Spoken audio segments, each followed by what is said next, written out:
நள்ளிரவில் ஏற்பட்ட திடீர் மாரடைப்பு அந்த முக்கியமான இயக்குனருக்கு நேர்ந்த சோகம். உடனடியாக அவரை கொண்டு போய் மருத்துவமனையில் இப்போ அனுமதிச்சிருக்காங்க.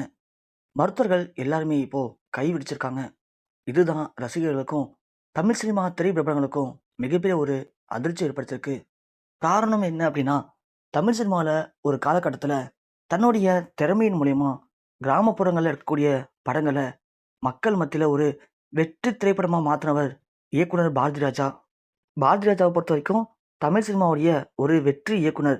அவர் எடுத்த திரைப்படங்கள் எல்லாமே பயங்கரமா வெற்றி அடைஞ்சிருக்கு. எல்லாமே வெள்ளி விழா கொண்டாடுற அளவுக்கு தமிழ் சினிமாவில் மிகப்பெரிய ஒரு சாதனையை பண்ணியிருக்கு. இவர் அறிமுகப்படுத்தின புதுமுகங்கள் எல்லாருமே இன்னைக்கு தமிழ் சினிமாவுடைய உச்சம் பெற்ற நடிகர்களாக இருக்காங்க. அப்படியாப்பட்ட பாரதி ராஜா தமிழ் சினிமாவில் பண்ணாத சாதனையே கிடையாது. இவர் நிறைய சாதனைக்கு பிறகு திருமணம் பண்ணிக்கிட்டாரு. இவருக்கு ஒரு மகனும் இருக்காரு. அவர் பேரு மனோஜ். தன்னுடைய மகனை எப்படியாவது நல்ல ஒரு பிஸ்னஸ் மேன் ஆக்கணும் அப்படின்னு பாரதி ராஜா ஆசைப்பட்டிருக்காரு. ஆனால் மனோஜை பொறுத்த வரைக்கும் தான் அப்பா சினிமாவில் இவ்வளோ பெரிய ஆள், நாம ஏன் பிஸ்னஸ் பண்ணணும், நாமளும் தன் அப்பா மாதிரியே கண்டிப்பாக ஒரு இயக்குனராக மாறணும் அப்படின்னு அவதாரம் எடுத்தார். ஆனால் பாரதி ராஜா தன் மகன் இயக்குனர் ஆகிறது அவருக்கு சுத்தமாக பிடிக்கல. நீ வேணா நடிகனா மாடா அப்படின்னு சொல்லிட்டு தன் மகனை நடிக்க வச்சாரு. அதற்காக அவரே சில திரைப்படங்களையும் டைரக்ட் பண்ணாரு. அந்த திரைப்படங்கள் வெற்றி அடைஞ்சது. இருந்தாலும் பாரதி ராஜா மகன் மனோஜ் அப்படிங்கிறத தாண்டி மனோஜால தனியா எதையுமே சாதிக்க முடியல. அதுக்கப்புறம் நாளடைவில் மனோஜ் வந்து சின்ன சின்ன படங்கள்ல சின்ன சின்ன கேட் ரோல் பண்ணாரு. ஒரு சின்ன படத்தை இயக்குனாரு. அந்த படமும் மனோஜுக்கு அந்த அளவுக்கு ஒரு பேரை சம்பாதிச்சு கொடுக்கல.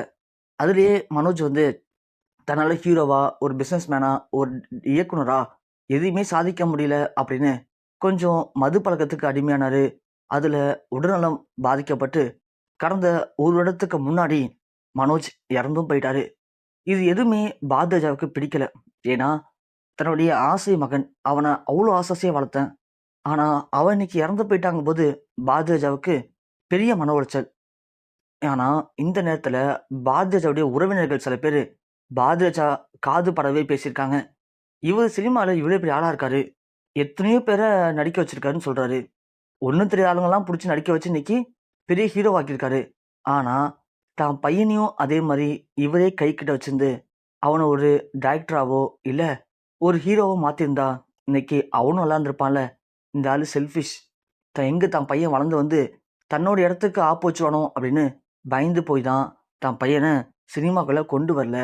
இவரே அவர் பையன கொன்னுட்டாரு அப்படின்லாம் மனோஜுடைய டெத்துக்கு வந்தவங்க பேசும்போது, பாரதிராஜா மனசு ரொம்பவுமே பாதிக்கப்பட்டிருக்கு. அப்போ நான் என்ன அவ்வளோ மோசமானவனா? என் பையன் வளர்ந்து வந்து என்னையே தோற்கடிச்சுருவான்னு நான் பயந்துட்டேனா?